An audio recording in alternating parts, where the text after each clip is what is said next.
I really started running because I wanted to get in shape for other sports. I really excelled during outdoor track, and so I wanted to continue to run. And so from then on in, I ran all 3 seasons. But I say initially I didn't really love running. It was something that took time to run, to learn to really appreciate running.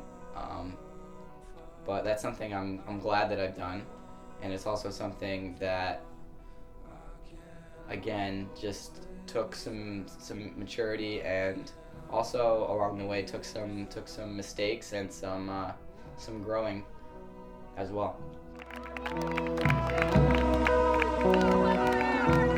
If you need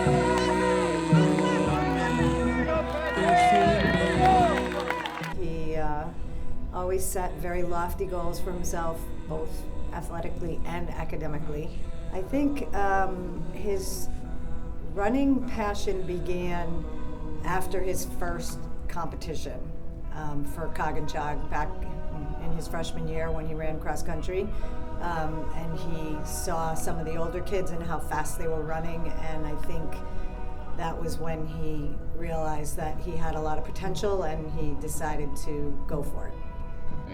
It's something that was different, something that I never experienced before, and something that I knew I wanted to stick with.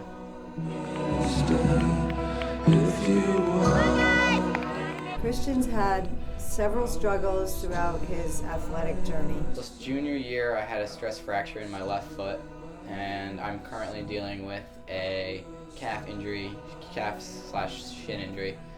Between injury and dehydration, he had some bad experiences in crucial moments of his running career, unfortunately, but he's risen above them, and this year he's had a very, very successful year.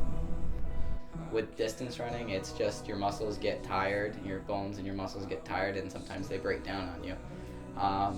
Physically, that was a huge struggle.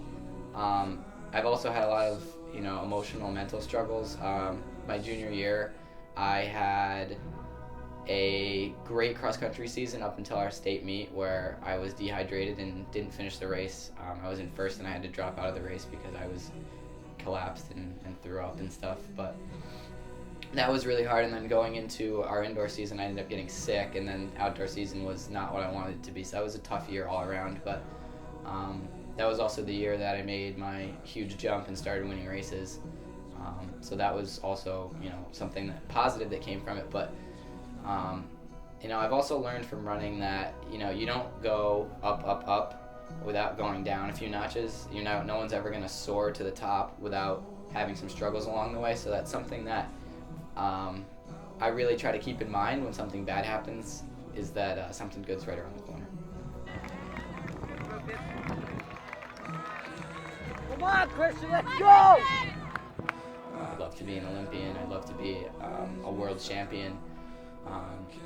I'd love to run a marathon competitively someday. But for me, running is something that takes you somewhere that no other sport has ever taken me.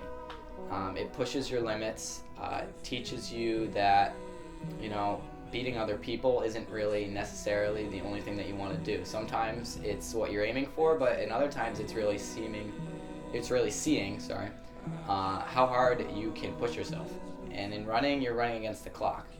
And so your standard is the same standard that the world record is, as that the American record is, that someone who's running alone for fun is.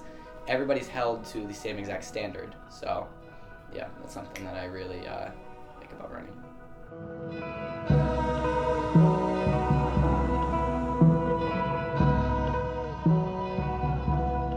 If you want me to stay